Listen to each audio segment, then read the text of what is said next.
Story 1. Honestly, I stopped using substances and started going to the gym. I began eating healthier meals instead of fast food all the time. I used to be on antidepressants, which made me feel numb to the world. I am much happier now. Story 2. I think I reached a breaking point and it was like a light switch turned on. I realized I was no longer going to please anyone but myself. I decided to embrace life fully. I started going to music festivals, traveling, moving to different cities, visiting art museums, attending theater performances, reading, and doing anything that makes me feel alive. The more I engaged in these activities, the more I craved them. I have slowed down with some aspects of my lifestyle, but I remain very travel-focused. I have secured a great job, a partner, and a nice place in Los Angeles. I am happy with my life and really proud of my journey. Story 3. I ran, but in a positive way. I moved overseas for a fresh start with new people and a new culture. Is it terrifying? Absolutely. My first year was like a dream. I don't remember much because I was in shock. But I went from a woman who could not eat in a restaurant or go shopping alone to someone who was confident enough to go everywhere by herself. This helped me make friends with people I sat next to. You don't need a lot of money. You just need to work hard. Story 4. There is no lowest point in life if you learn to face your fears. Make it a habit to confront every challenge head-on and without fear. Story 5. Disassociation. I'm not trying to be funny. I am completely disengaging myself emotionally, driven by stubborn determination. Story 6. I have been depressed many times. It usually just stops for no particular reason. You reach a bottom and cannot really go any lower. Eventually, you come back up. Story 7. Keep yourself busy. Create rituals, whether daily or weekly, that are dedicated to yourself. Also, think about the future. Visualize life as gardening. Plant tiny seeds and watch them grow into a version of yourself that is okay. Story 8. I left a toxic job as a certified nursing assistant. The work environment was harmful, and I faced bullying from coworkers, including an incident where one coworker slapped me, which was ignored. After leaving, I struggled with suicidal thoughts, particularly during the pandemic. One day, I walked out because the head nurse called me lazy and incompetent. While I don't recommend leaving a job without a plan, I am relieved to have left that environment. Story 9. I eliminated all the vices that were not beneficial to me. Let's be honest about what those are. Sometimes it's screen time, sometimes it's excessive soda consumption, sometimes it's insufficient sleep, and you can even become addicted to not allowing yourself to feel joy. Whatever it was, I removed it. Then I indulged for a while until I had expressed all my feelings. After that, I no longer wanted to dwell on negativity. I wanted to engage in something more enjoyable and uplifting. Story 10. My mother was my low point. She made me learn helplessness, gave me depression, and overall made me feel worthless. She passed away last month, but the damage is still done. I still have mental disorders that I'll never address because many people stop caring once you turn 18, and some even earlier. I have no clue where my life is going. I'm stuck at the family house. At least I don't have to deal with her mood swings anymore. I know she had a hard life, but just because you do better than your parents doesn't make you a good one. She did the bare minimum, and while I can understand her background, I can't and never will forgive her. Right now, I keep swinging between low and high, and I just don't want it anymore. I want a balance that was never given to me and likely never will be. The best I can hope for is simply not to be completely homeless, with no shelter over my head. Story 11. Reinvent yourself. Try new activities, discover new interests, create plans that excite or scare you, and establish new goals. Story 12. For me, it's music. Choose a song, whether happy, sad, or whatever you feel. When it ends, select another one or repeat and continue listening. You will get there. Story 13. I was approved to use psilocybin through my healthcare system to treat my severe depression. Changed my life. Story 14. I stopped blaming everything wrong in my life on my childhood, my ex, or the government and started to take accountability for my actions. I got off drugs and found things to be grateful for every day, even in prison. It didn't happen overnight, but it happened. Story 15. Therapy, being on appropriate medication, and family support are important. Cannabis. Having the privilege to work part-time when feeling burnt out is beneficial. Story 16. I have struggled with depression for 10 years now. I am 20 years old, so I have learned a lot. The biggest tip? Tell someone. Tell your parents, grandparents, cousins, aunts, uncles, teachers, therapists, and friends. Tell your doctors. Of course, these are examples. I must stress this: when it is safe. If you have an abusive or toxic person in your life who is not safe to tell, find an alternative. A neighbor? A family friend? You can call a helpline. They will not hang up or judge you. They will do everything they can to help. You do not have to be in danger to reach out, depending on the hotline. If you're feeling sad and just need someone to calm you down, and you can't think of anyone, call a helpline. They will help. Story 17.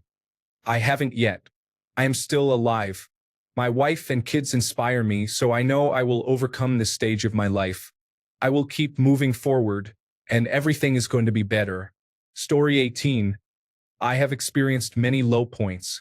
At first, I relied heavily on my faith, but it affected me negatively. Then, using cannabis helped me appreciate myself, although it did not improve my physical health. Now, I focus on eating well and exercising, which has been beneficial. However, food is significantly more expensive than cannabis. Story 19. A really amazing professor noticed that I was struggling. I started taking selective serotonin reuptake inhibitors and began working out more. Story 20. I bought a fixer-upper and renovated it for my son and me to live in. It was great therapy for when he was at his mother's. The profit I made from selling the house when we moved went into an account for him to use as a down payment on his first home. Story 21. I went to graduate school, started going to the gym regularly, and began attending concerts and other events spontaneously. Story 22. I found good friends who recognized what was happening and supported me through it. I was in an abusive relationship for years. He had cut me off from everyone else in my life, stolen my money, and assaulted me in my sleep. The list goes on. I was also struggling with alcohol at the time and felt generally miserable and vulnerable to his abuse. These friends were originally his friends, but when they noticed what was happening, they immediately cut contact with him and urged me to do the same. It took a while. I was deeply involved with a manipulator, but they treated me so much better than he ever did, and it made me realize I deserved better. They truly saved my life and are the most important people in it right now. Support is essential. Story 23. A personal daily relationship with God has helped me through many difficult times in my life. Prayer is therapeutic, and my belief in the Lord and His care for me is very comforting. Story 24. I have heard and followed a lot of advice over the years, but as I get older, I realize the real answer is just to wait. Story 25. Therapy. Leaning on a support system you can trust, practicing mindfulness, waking up early, getting enough sleep, and giving myself grace after a hard day. Story 26. I find talking to people helpful. Having someone to vent to is always beneficial. If people aren't around, a journal works just fine. I also find that when one day is bad, just getting through it makes the next day better. When you fully accept that you'll have fluctuating good and bad days, it becomes easier to accept the bad days. Story 27. I fear I am still not at my best, but keeping myself busy, whether through yoga classes or volunteer activities, really helps. I also worry that I'm affected by the seasons. In late fall and winter, I feel anxious, while during spring and summer, I feel more positive. Story 28. I'm old enough to know that all things either work themselves out or become easier to cope with or understand over time. I resolve to do what I can and let time do the rest. I spend time with family and friends, treat myself to a beautiful beef fillet from the butcher counter, find a good show to watch, and remind myself that healing takes time. I will be more resilient and better equipped on the other side of it. Story 29. Creating lists and engaging in my hobbies. Taking time to rest and ensuring I care for myself. Story 30. A fundamental change was necessary. It required a lot of hard work, and I relied heavily on those who love me. Story 31. I focused intensely on work and obtaining my master's degree. I limited sleep and prioritized work and school, shutting out everything else. This was probably not the best approach. I definitely overlooked the difficult moments. Story 32. 1. Being analytical about my situation and my contribution to it. Considering how I needed to change. Creating a plan one step at a time. Persisting even when it was difficult and I doubted it would improve. Maintaining effort even when things improved. As Winston Churchill said, when you're going through hell, keep going. Story 33. Time has passed, and after a year and a half since a major life event, things are starting to feel normal. The best thing you can do is practice self-care and be patient. Eat healthy, work out, encourage socialization, but be gentle with yourself and avoid going overboard. Everything will unfold in due time. Story 34. Kept going. While I appreciate the life-affirming statements here, it's important to understand something simple. If you are going through difficult times, keep going. If you are inflicting pain on yourself, then it is crucial to stop. However, if your issues are more circumstantial, such as those related to your home, job, or feelings, then the most important thing to do is to keep moving forward. It's great if you can join a gym, take up yoga, or pursue your dream job, but none of those things alone will solve your problems. The key action is to keep going, identify the issues, and determine what you can do about them, if anything.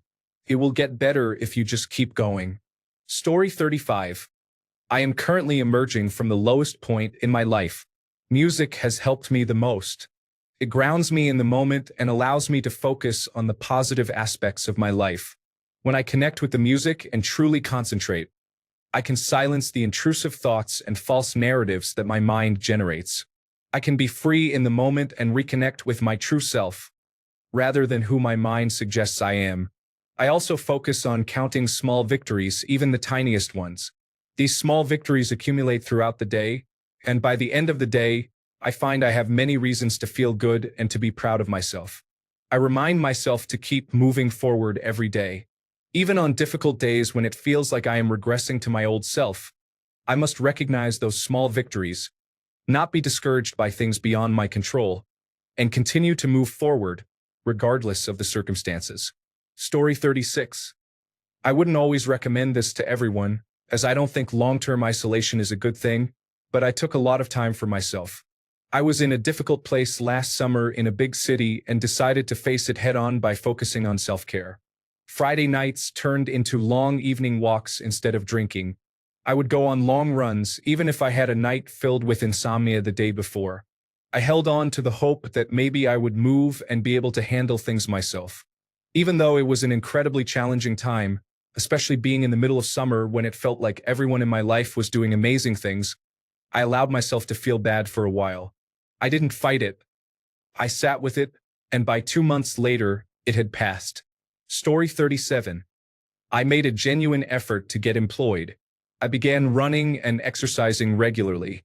I also started going out of the house, even if just for a walk. Story 38. It's good to know that you've survived or overcome challenges in your life. Keep moving forward. Accept who I am and acknowledge the consequences of my choices. Feel the emotions a little at a time rather than stuffing them down or ignoring them, or using people, substances, spending money, or gambling to avoid them. Believe in the value of my life. I struggled for what seemed like forever but built determination. Being grateful, even if it's just for the breath in my lungs and another sunrise, is important. I educate myself on whatever I am trying to achieve, knowing that everything doesn't come out perfectly the first time. That's what learning is for. I also found a song lyric that I use as my mantra, which is tattooed on my hand. I appreciate that life is not simply existing. It's truly living. Story 39. Finding philosophy, which I consider my purpose. Truth will always be something that grounds us. Even if the truth seems confusing and scary and rearranges your whole belief system. Story 40. At my lowest, I was homeless and unemployed. My emergency funds were running out quickly. I refused to give up. I refused to take the easy way out. It took a few months, but I found a new job and a place to live. I disliked the job, but it was enough to pay the bills, so I persevered as I worked my way back to where I want to be. Things improved, but I am still striving to reach my goals in life. The journey is long and challenging. However, I will persist. Story 41. I sat with the pain and felt it completely without trying to numb it with substances until the pain no longer hurt me. I was able to see it as a learning lesson and move on. Story 42. One day at a time, knowing there will be good days and not so good days. Get outside, enjoy nature, exercise, and talk to friends. Story 43. I moved away from toxic people in the city and bought a house in a rural area. Rural people are more welcoming. They smile, are relaxed, and do not judge you, just acceptance. Of course, there are a few rural people who are not like this, but they are rare. Story 44. I reached out to people close to me. They helped me a bit, but I also set goals to improve myself. Now I am in America and feeling much better. Story 45. Losing everything I thought I needed made me realize it was mostly superficial and related to identity insecurities. When you realize you can rebuild, you become a much more capable person. I'm not suggesting everyone should struggle, but it reorders your priorities and proves that there is another day. In 5 years, no one will care about what happened. I've experienced rags to riches more than once. I am managing adulthood quite well currently. Story 46. I went to a doctor and said I was feeling depressed. I was referred to a psychiatrist. After a year of adjustments, I found my happy place. Better living through modern medicine. Story 47. I was at my lowest after an in vitro fertilization transfer failed and my dog died. What got me out of it was being matched for adoption with my son. Then soon after finding out I was pregnant. My children are the light of my life, and I wanted to be a mother for years. Coping with the fact that I might never have that was devastating to the point that I found little joy in anything. Story 48. It takes time and you cannot rush it. You have to go through all of it before you can move on most of the time. Story 49. I stopped drinking and that stopped the chaos. Then I had to climb out of the hole. Therapy and medication have been part of my journey. It is a long climb for me depending on how deep the hole was. I had a youth full of trauma that I ignored until I was 52. Unscrambling this has been hard. Some days I see a little light in the future. If I had kept drinking, the hole would only have been deeper. Peace to you all still struggling. Story 50. I found a goal to reach. I used to be aimless and worked wherever until I met someone who showed me different types of careers. I now know that I am the type of person who needs a goal or a project of some kind, a way to improve something. Unfortunately, I realized this around the age of 30, after at least 10 years of depression that I didn't recognize. It went away the day I returned to school for my professional course. Story 51. I moved out of my parents' house to a small studio apartment. Finding a new home with no memories has helped me a lot. Story 52. I just trudged through it. Sometimes the only way to overcome is to keep going forward with blind hope. Story 53. I started playing virtual reality chat and other social games. I made a few friends and began playing more games, making life a bit busier and slightly more enjoyable. Story 54. I just woke up, went to work, dealt with challenges, and kept going. I didn't really have a choice. Story 55. Honestly, part of it was pretending until I succeeded. Eventually, I went to therapy, and that helped a lot as well. Story 56. Small steps, taking one day at a time and focusing on small, achievable goals helps people gradually overcome difficult moments. It is about building momentum. Story 57. I quit drinking, started going to the gym, made sure to get dressed and leave the house every day, and talked to my friend about some of what was going on. Story 58. I moved overseas, cut off my parents, and started seeing a psychiatrist. Took me 10 years, but I achieved my goal in the end. Story 59. I had no choice. I was living out of the back of my friend's store and hadn't eaten in 3 days. I am not a drug user or a criminal, but I still ended up homeless because no one was willing to hire me. I improved my interview skills and wore casual business attire, But I was in a small rural area and had no car, which I lost due to not having any money. Eventually, I got lucky and a manager gave me a chance. I had 3 roommates, but it was better than sleeping in the back of a store. Story 60. It may sound unconventional, but listening to heavy metal music helps me get through difficult times. When I focus on taking life a few minutes at a time, heavy metal is particularly beneficial for me. Story 61. I stopped using drugs and found someone to talk to.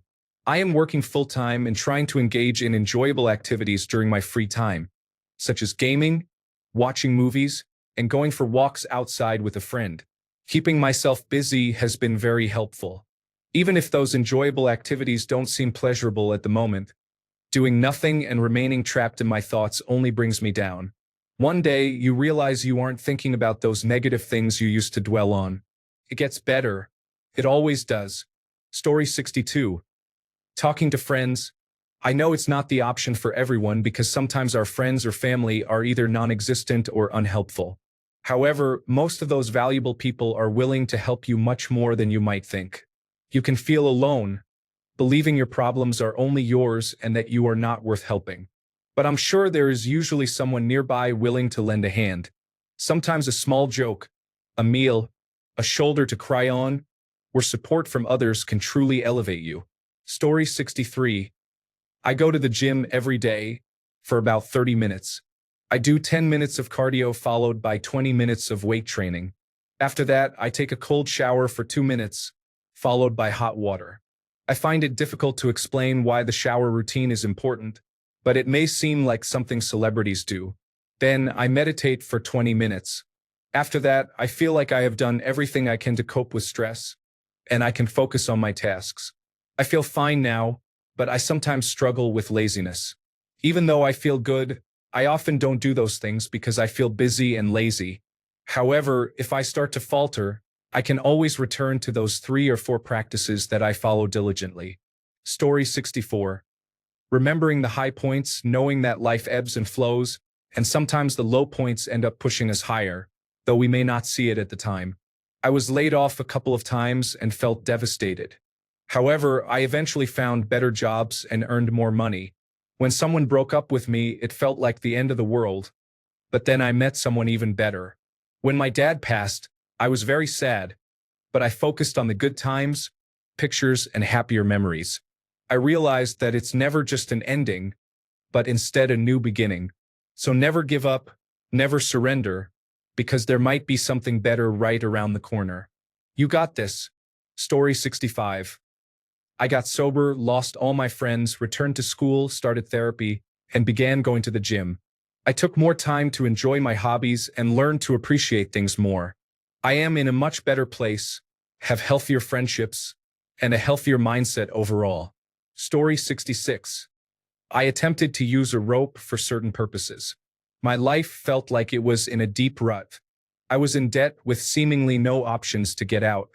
I was trying to find a better paying job but couldn't find the time or opportunity to search for employment, as I couldn't just quit without a consistent paycheck coming in, and I couldn't take another near minimum wage job. When I wasn't working, I was helping a family member with living expenses.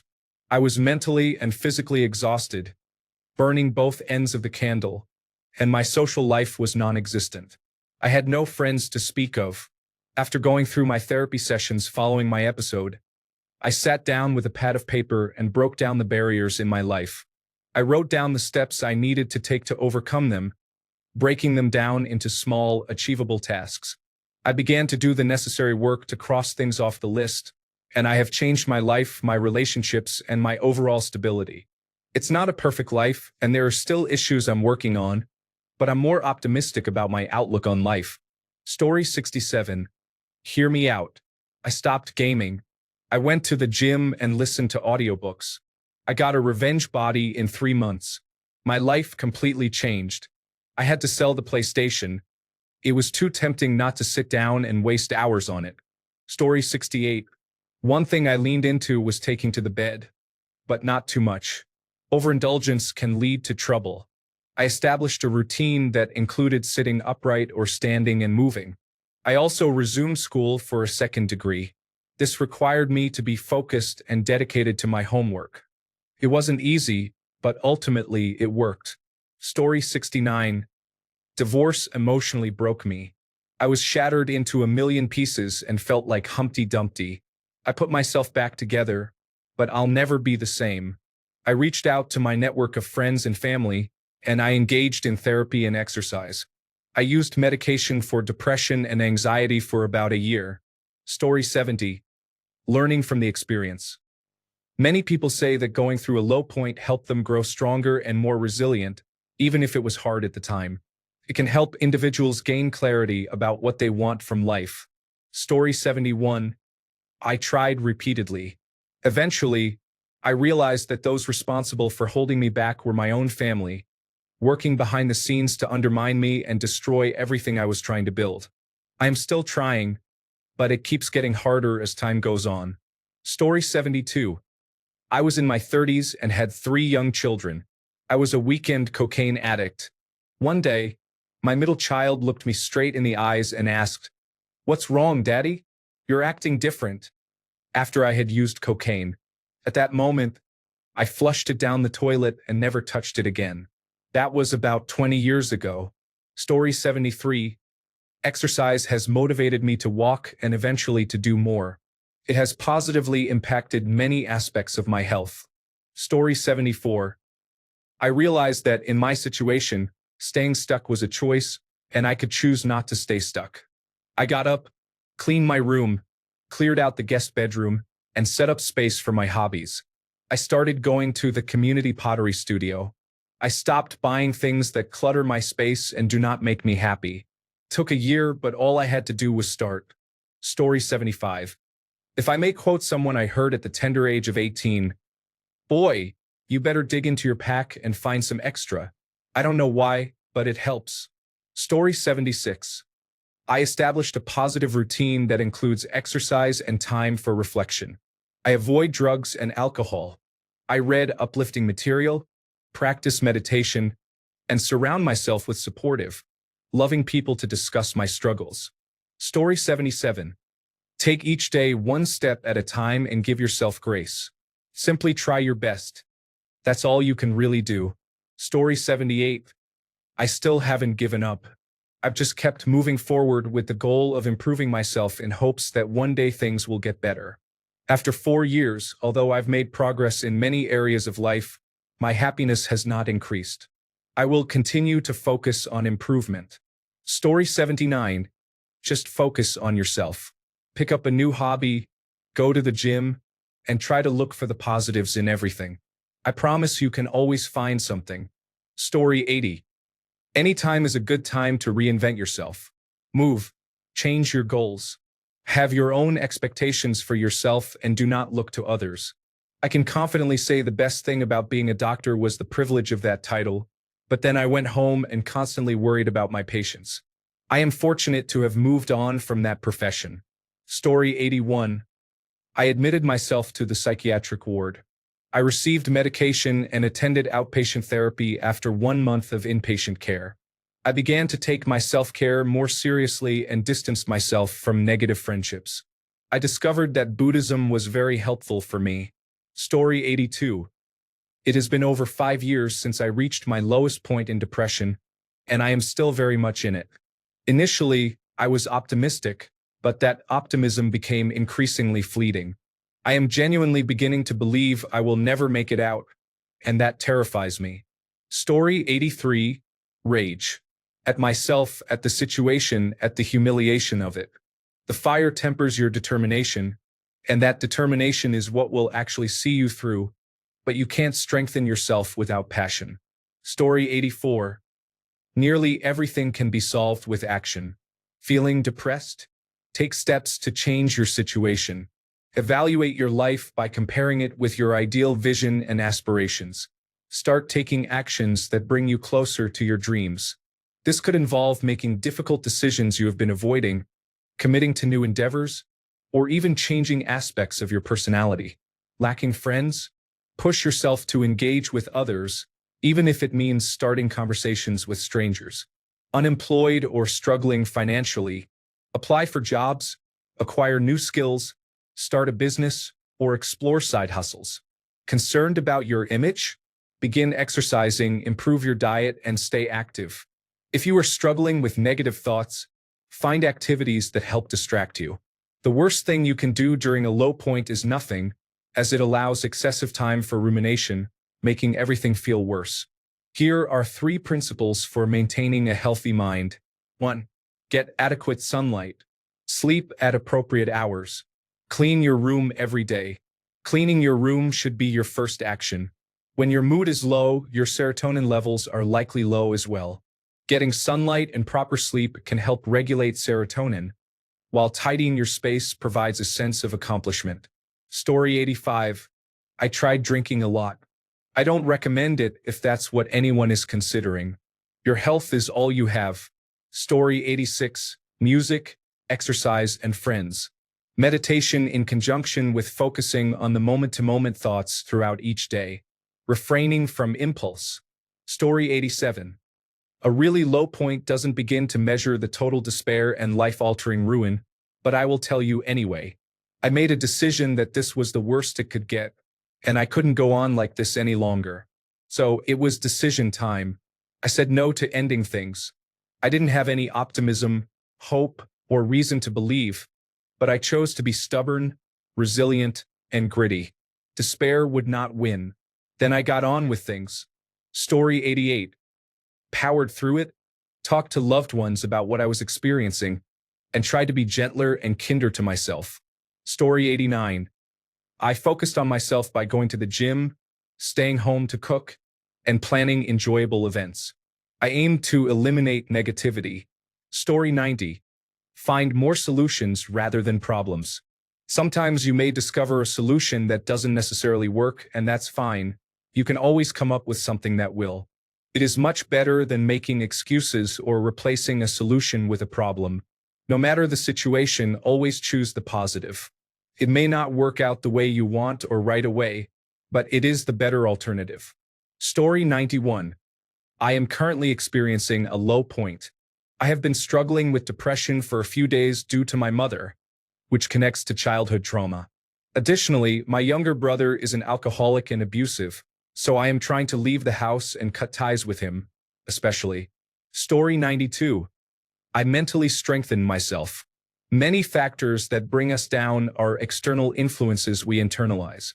This can apply to any emotion, but I believe that avoiding negative emotions has helped me heal. I simply recognize negativity and try to forget it rather than focus on it. Story 93. I try not to lie to myself. I consider it a sin. Believe it or not, you will make significant progress if you do that one simple thing in a short amount of time, my friend. Story 94.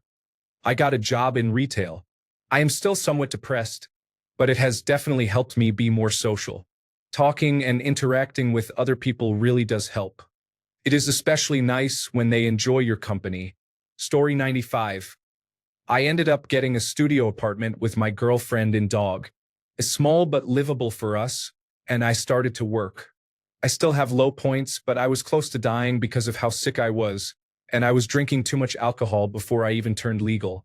It also helps to think about what you want to do when you're back on your feet again. Story 96. For reference, I experienced seasonal depression during winter, and it coincided with the winter exam schedule. I was usually quite overworked, and it was becoming increasingly difficult. One night, I decided not to study or complete any of my work. I had a dream that I still remember. It was a person telling me not to look back and that you win some and you lose some. Story 97. I got on my knees and begged God to help me as I was becoming homeless and broke. It was difficult for a while, but he came through in a big way. Story 98. Work and intention are the only 2 things that have ever worked, along with an outlet for your feelings. So 3 things, really. Regarding intention, your goal doesn't need to be specific or time-bound, just directional. It will get better. As for the work, putting effort into changing your situation and tackling each task that needs to be done will yield progress you can see and measure. Having an outlet for your feelings is important for staying motivated. Whether that be at the gym, through music, writing, or socializing, whatever suits you best. The closest example I can provide is Matt Damon in The Martian. He started with the mindset, I'm not going to let this planet kill me, and then began addressing one problem at a time. He journaled and listened to music as emotional outlets, too. I learned all of this unintentionally, through trial and error. Only in reflection have I figured out the recipe. Some people call it manifestation, others refer to it as divine will, and some might label it differently altogether. Regardless of the terminology, it ultimately comes down to doing your best to improve your life. Once you have navigated out of a difficult situation, you can apply this process to any area of your life or to help others, supporting continued growth and improvement. Thanks a bunch for sticking around till the end of the video. Remember to subscribe, and until next time, stay awesome and goodbye.